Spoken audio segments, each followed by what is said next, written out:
അത് പലരുടെയും പ്രശംസ പിടിച്ചു പറ്റുകയും ചെയ്തു. ഈ കോൺഗ്രസിന്റെ നേതാക്കളൊക്കെ, അതായത് സ്ഥാനാർത്ഥി നിർണയവുമായി ബന്ധപ്പെട്ട് ഡൽഹിയിൽ മാരത്തൺ ചർച്ച നടത്തിക്കൊണ്ടിരുന്ന കോൺഗ്രസ് നേതാക്കൾ തന്നെ സാദിഖ് അലി ശിഹാബ് തങ്ങളെ ഫോണിൽ വിളിച്ചിട്ട് അഭിനന്ദനം അറിയിച്ചു എന്നാണ് കേട്ടത്.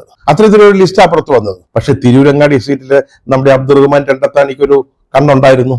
മോശക്കാരനൊന്നുമല്ല രണ്ടത്താണി, നല്ല ഒന്നാന്തര MLA ആയിരുന്നു കേട്ടോ. നിയമസഭയില് ലീഗിന് വേണ്ടി ഗംഭീരമായിട്ട് പെർഫോം ചെയ്തിട്ടുള്ള ആളാണ്. അതുതന്നെ പാർട്ടിയുടെ സംസ്ഥാന സെക്രട്ടറിമാരിൽ ഒരാളാണ്.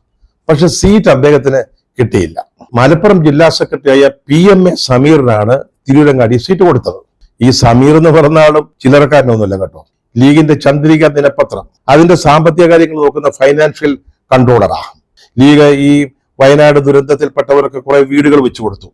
അതിന്റെ ക്രൗഡ് ഫണ്ടിങ്ങിന്റെ ചുമതല കോർഡിനേറ്റർ ഇദ്ദേഹമായിരുന്നു. മറ്റു പല പദവികളും വഹിച്ചിട്ടുള്ള ഒരു മിടുക്കനായ ചെറുപ്പക്കാരനായ നേതാവാണ്.